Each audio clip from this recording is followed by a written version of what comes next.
Colleen Stan. Nacida el 31 de diciembre de 1956 en Eugene, Oregón, Colleen Stan a menudo es referida como la chica en la caja después de sufrir una terrible experiencia, cuando fue capturada a la edad de 20 años mientras intentaba hacer autostop desde su casa en Eugene hasta la fiesta de cumpleaños de un amigo en el norte de California. El 19 de mayo de 1977, Colleen fue recogida por Cameron Hooker, de 24 años. Más tarde declararía que se sintió segura al subir a la furgoneta de Cameron porque estaba con su esposa, Janice, y su bebé. Cuando la pareja se detuvo en una estación de gasolina y Colleen salió para usar el baño, recordó sentir que debería irse, citando, correr y saltar por una ventana y nunca mirar atrás. Pero ignoró su instinto y volvió al coche. El grupo continuó juntos hacia una zona aislada fuera de la autopista donde Cameron afirmó querer explorar algunas cuevas. En cambio, mientras Janice y el bebé salieron a jugar, él puso un cuchillo en la garganta de Colleen, la ató y colocó una caja de madera de 20 libras sobre su cabeza, lo que hizo que su mundo se sumergiera en la oscuridad. Janice y Cameron habían acordado poco antes de la captura de Colleen que él podría secuestrar a una joven que llamara su atención y usarla como esclava sexual. Esto se debía a que, hasta entonces, Janice había sido el objeto de las fantasías de bondage de Cameron. Durante los siguientes 7 años, Colleen estuvo cautiva. En un momento, incluso se le dio un contrato que se vio obligada a firmar, en el que aceptaba convertirse en su esclava por el resto de su vida. Se le prohibió hablar, fue deshumanizada, se referían a ella solo como la letra K, y fue abusada sexualmente, torturada y golpeada. La familia Hooker finalmente se mudó a una casa móvil en Red Bluff, California, donde Colleen fue mantenida encerrada en una caja debajo de la cama de la pareja durante 23 horas al día. Colleen explicaría más tarde que estaba convencida de que una organización llamada The Company la vigilaba y que su familia sufriría daños si intentaba huir. El miedo a esta supuesta poderosa organización fue lo que le impidió intentar escapar en los años siguientes. En lugar de intentar irse, pensó que su mejor oportunidad de sobrevivir sería hacer todo lo que le pidieran. Esto finalmente le permitió salir a correr, trabajar al aire libre y ayudar a criar a los hijos de Cameron y Janice. Sin embargo, aún no buscó ayuda. Incluso cuando la puerta estaba abierta, los vecinos estaban cerca y tenía acceso al teléfono. Incluso se le permitió visitar a su familia en 1981, pero se negó a divulgar cualquier información sobre dónde había estado. Su familia pensó que era parte de un culto y no insistió en el asunto por miedo a alejarla. Cuando los visitó de nuevo, Cameron estaba con ella. Posteriormente, él se preocupó de que le había dado demasiada libertad y ella se vio obligada a vivir una vez más en la caja debajo de la cama que compartía con su esposa. Colleen recordó más tarde: cada vez que me sacaban de la caja, nunca sabía qué esperar. El miedo a lo desconocido siempre me acompañaba, pues me mantenían en la oscuridad física y mental. 2 años después, se le devolvió a Colleen una especie de libertad. Se le permitió volver al exterior e incluso se le permitió conseguir un trabajo en un motel local donde trabajaba como camarera. En 1984, Janice comenzó a luchar con la situación. Según informes, habló con un pastor en su iglesia, lo que la llevó a darse cuenta de que había estado equivocada en esta situación.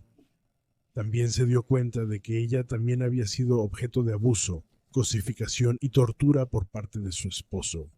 Decidió informar a Colleen que Cameron no formaba parte de la empresa y la llevó a una estación de autobuses, donde Colleen contactó a su familia para que pudieran enviarle dinero para un boleto de autobús. Colleen también contactó a Cameron para decirle que se iba. Presuntamente rompió en llanto. Luego subió al autobús y viajó a casa.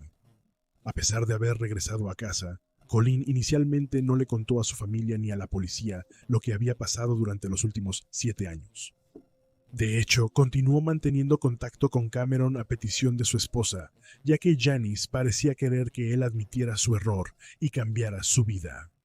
Pero 3 meses después, Cameron no mostró señales de cambio.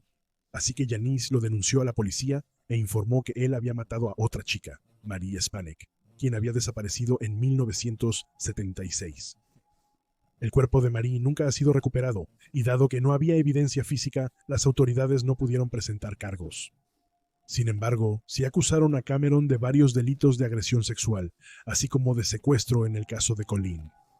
Fue condenado por sus crímenes y se le dio 104 años de prisión. A Janice se le otorgó inmunidad a cambio de su testimonio, y desde entonces se ha convertido en trabajadora social. Colleen intentó llevar una vida normal después de que Cameron fue encarcelado, pero no fue un camino fácil. Asistió a la universidad y pasó años en terapia, pero también terminó con una serie de matrimonios fallidos. Dio a luz a un hijo que fue descrito como problemático y finalmente terminó en prisión.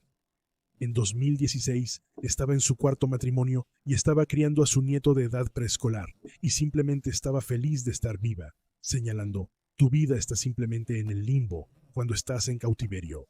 Y una vez que recuperas esa libertad y tienes esa elección de nuevo, es como si las puertas se abrieran y simplemente corres hacia ella. Cuando le preguntaron cómo sobrevivió a su horrible calvario, Colleen declaró: aprendí que podía ir a cualquier parte en mi mente.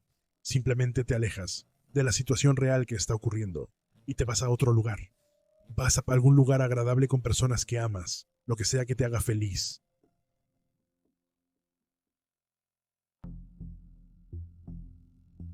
Tina Marie Rosico. Christopher Bernard Wilder, mejor conocido como el asesino de la reina de belleza, fue un asesino en serie australiano-estadounidense que aterrorizó a los Estados Unidos a partir de 1984. Conocido por capturar a mujeres jóvenes y niñas, Wilder se hacía pasar por fotógrafo y atraía a sus víctimas antes de someterlas. Posteriormente sufrirían una violencia horrible, incluyendo violación y tortura, antes de que Wilder las matara.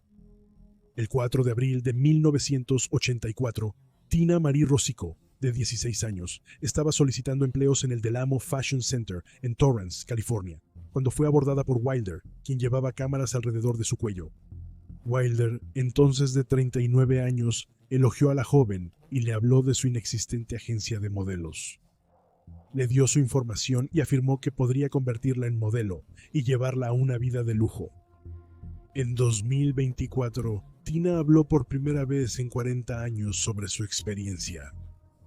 Reflexionó sobre la decisión que tomó ese día de subirse a un vehículo con un hombre extraño, señalando: este es el punto que lamento cada segundo de mi vida, todos los días. Porque no escuché mis instintos, porque no escuché la voz en mi cabeza. No te subas a un coche con un extraño. Pero Tina, de 16 años, estaba convencida. Dio un discurso convincente y pareció confiado y encantador. La pareja se fue juntos, con Wilder finalmente deteniéndose al costado del camino en los bosques de Anaheim. En un área aislada y boscosa, el comportamiento de Wilder cambió completamente. Sacó una pistola e instruyó a Tina que se desnudara.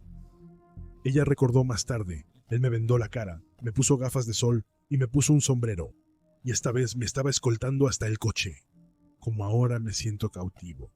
Sentía miedo, desesperación, ansiedad. Wilder llevó a la adolescente a un hotel donde fue obligada a participar en actos sexuales con el hombre de 39 años. Continuaría torturándola usando un cuchillo así como descargas eléctricas. Tina observó que se sentía completamente impotente en ese momento, añadiendo: la impotencia es una sensación terrible. Entonces, de repente te das cuenta de que tus derechos civiles y toda tu moralidad están siendo tomados y controlados por alguien más. Y para sobrevivir, tienes que obedecer. Y no me gustaba, pero tuve que lidiar con ello. Una semana después, Wilder llevó a Tina a Gary, Indiana, con toda la intención de usarla para ayudar a atraer a sus otras víctimas. Tina recordó acercarse a una chica, decirle lo hermosa que era y explicarle que había un desfile de moda en el centro comercial. Luego Wilder intervendría y le diría a la chica lo que le dijo a Tina solo 7 días antes. Atraía a la chica a su vehículo, alegando que necesitaban conseguir más ropa de su almacén. Pero en el coche, Wilder sacó una pistola a la chica llamada Dornette Sue Wilt, otra joven de 16 años. El trío luego condujo a un motel donde tanto Dornette como Tina fueron abusadas. Wilder instruyó a Tina para que se bañara mientras él usaba descargas eléctricas para abusar de sus nuevas víctimas. Afortunadamente, Dornette sobrevivió a su encuentro con Wilder. La llevó al bosque e intentó asfixiarla antes de apuñalarla 2 veces y abandonarla. Pero Dornette logró llegar a una carretera cercana y consiguió ayuda. A pesar de eso, Tina siguió cautiva. En Victor, Nueva York, Wilder se encontró con Beth Elaine Dodge, de 33 años, a quien obligó a subir a un coche. Hizo que su víctima adolescente siguiera en el vehículo de Beth. Según Tina, en cuanto salió del auto con él, le dijo que caminara adelante y le disparó por la espalda. Después de quitarle la vida a Beth, Wilder llevó a Tina al aeropuerto de Boston, le compró un boleto de avión para casa y se fue. Al regresar a California, fue a la policía y les contó todo lo que sabía. Mientras tanto, Wilder fue al norte. El 13 de abril, mientras estaba en New Hampshire, tuvo un altercado con los oficiales de la ley que lo reconocieron y finalmente fue asesinado. Hasta el día de hoy, Tina lucha con la idea de que ella sobrevivió mientras que otros no, preguntándose ¿por qué sobreviví y ellos no? No lo sé. Añadió que su conformidad posiblemente le ayudó a sobrevivir. Nunca grité, nunca me defendí. Yo cedí y ya sabes, fui vulnerable ante él. No me gusta jugar juegos, pero era un juego. Voy a sobrevivir jugando este juego. También teorizó que su violenta crianza le permitió soportar, señalando que su madre a menudo se juntaba con miembros de clubes de motociclistas y que el abuso sexual no era algo nuevo para ella. Hay algo dentro de mí que sabía cómo seguir el juego.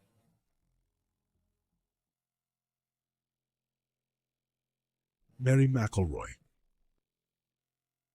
Nacida el 25 de noviembre de 1907 en Kansas City, Missouri, Mary McElroy era la hija de Henry Francis McElroy y su esposa, Maria Orbison. Henry era una figura local prominente y político, el primer administrador de la ciudad de Kansas City, que asumió el cargo en 1926, lo que significa que toda la familia McElroy era reconocible y conocida por su poder y riqueza. Por esto, en 1933 se convirtieron en los objetivos de una demanda de rescate. El 27 de mayo de 1933, 4 hombres irrumpieron en la casa familiar, forzando su entrada mientras agitaban una escopeta recortada y llevaban máscaras. Fueron al cuarto de Mary, de 25 años, quien se estaba bañando. Los hombres le permitieron secarse y vestirse antes de obligarla a ir con ellos, conduciéndola a su vehículo afuera. New York Daily News informó que cuando le dijeron que iban a exigir $60,000 a cambio de su seguro regreso, Mary respondió, «Valgo más que eso». Según todos los informes, ella no tomó la situación en serio en absoluto, pareciendo bastante indiferente sobre lo que estaba sucediendo. Después de tropezar con su vehículo, los hombres condujeron a una granja en Shawnee, Kansas, que uno de ellos poseía. Posteriormente, Mary fue encadenada a una pared en el sótano, y los agresores hicieron su demanda de rescate, advirtiendo a Henry McElroy que el trato se cancelaría si contactaba a la policía o a los medios de comunicación. Si no cumplía con sus demandas, matarían a Mary. Cuando Henry les informó que solo tenía $30,000, colgaron. Sin embargo, en una segunda llamada telefónica, aceptaron la suma de dinero propuesta y le dieron a Henry instrucciones sobre cómo entregarlo. Mary fue liberada solo 29 horas después de ser capturada. Un poco después de que se realizó el intercambio del rescate, la dejaron cerca del campo de golf de Melbourne, con una bandana atada a los ojos y 2 rosas en las manos, que luego llevó en las solapas de su traje cuando habló con los medios. A diferencia de cómo podrías imaginar a muchas víctimas de secuestros, Mary estaba tranquila, serena, fresca, como si simplemente hubiera salido con amigos y perdido la noción del tiempo, y que todo el frenesí no era para nada. Señaló que los hombres que la habían tomado habían sido muy amables durante su tiempo en cautiverio, sin tener en cuenta que la habían amenazado y encadenado a una pared de la bodega. Pronto encontró a los culpables. Walter McGee, un exconvicto de Oregon de 37 años, fue el primero en ser capturado. Fue descubierto en Texas con $9,000 en billetes. Los números de serie coincidían con los del dinero del rescate. A pocas horas de su interrogatorio, McGee reveló todo, incluyendo los nombres de sus cómplices, su hermano, George, así como Clarence Stevens y Clarence Glick. Los 4 hombres habían estado bebiendo una noche cuando comenzaron a discutir la idea de secuestrar a alguien para pedir un rescate, y su objetivo se convirtió en Mary McElroy. Los miembros restantes del grupo, excepto Clarence Stevens, que permaneció en libertad, fueron detenidos y la casa donde mantenían cautiva a Mary fue localizada. Al entrar al sótano donde la habían mantenido cautiva, la joven de 25 años se desplomó. Walter McGee fue llevado a juicio en Jefferson City en julio de ese año. Mientras hablaba con los reporteros antes, el tono de Mary McElroy parecía ligero y despreocupado. Cita, no creo que me gustaría ver a ninguno de esos hombres ir a la penitenciaría. Me trataron con mucha consideración. No tengo malicia hacia ellos, solo eran hombres de negocios. Sin embargo, su comportamiento cambió completamente cuando fue interrogada en la corte, con los reporteros describiéndola como avergonzada y llena de vergüenza.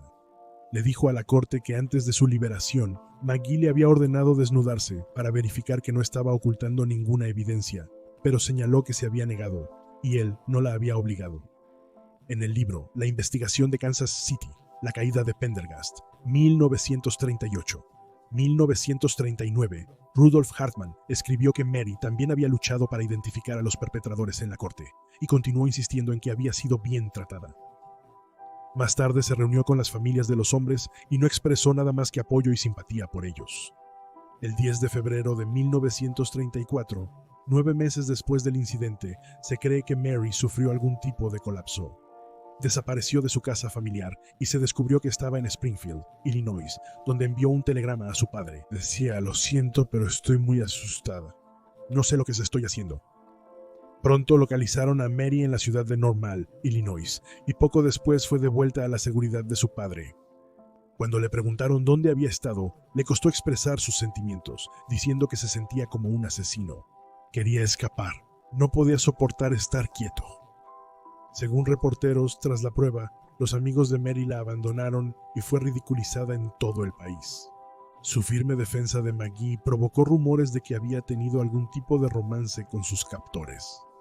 Según informes, ella bromeó con su padre sobre lo ocurrido para tratar de aliviar su carga. Henry era conocido por ser indulgente con los criminales, por lo que había algunos que sentían que el secuestro de su hija era su propia culpa, pero su reputación se había dañado aún más cuando se descubrió que el rescate había sido reembolsado con fondos de la ciudad. Finalmente, Walter McGee fue condenado el 10 de marzo de 1935, sentenciado a muerte por ahorcamiento. Este duro castigo llegó a insistencia del fiscal, quien quería hacer un ejemplo de él. McGee fue el primer secuestrador condenado a muerte en la historia de los Estados Unidos. La fecha de su ejecución se fijó para el 10 de mayo, lo que impulsó a Mary a luchar contra la pena de muerte e intentar conseguir favores, lo que resultaría en la conmutación de la sentencia de McGee a cadena perpetua. En abril, ella escribió al gobernador, declarando: «La sentencia de Walter McGee ha pesado tanto sobre mí como sobre él. Al castigar a un culpable, su víctima también sufrirá. Al rogar por la vida de Walter McGee, ruego por mi propia tranquilidad». Henry McElroy respaldó las creencias de su hija, y el 7 de mayo McGee obtuvo una suspensión de la ejecución. Mary visitaba frecuentemente tanto a los hermanos McGee como a Clarence Glick en prisión. Según todos los relatos, Mary luchó para adaptarse a la vida después del secuestro y sufrió varios colapsos nerviosos en los años subsiguientes. Continuó viviendo con su padre y después de su muerte en 1939 se volvió reclusa. El 21 de enero de 1940 fue encontrada muerta en su habitación por una criada, habiendo terminado con su propia vida con una pequeña pistola. Su nota de suicidio decía, cito: «Mis 4 secuestradores son probablemente las únicas 4 personas en la Tierra que no me consideran una completa tonta. Ahora tienen su pena de muerte, así que por favor denles una oportunidad». María. La noche anterior, según informes, ella había llamado a amigos pidiéndoles que la acompañaran. Todos habían rechazado. Y ahí tienes los hechos. Comparte tus pensamientos y reacciones en los comentarios. Y recuerda darle me gusta a este video y suscribirte para apoyar al canal. Gracias por ver. Mantente alerta, mantente seguro y nos vemos la próxima vez.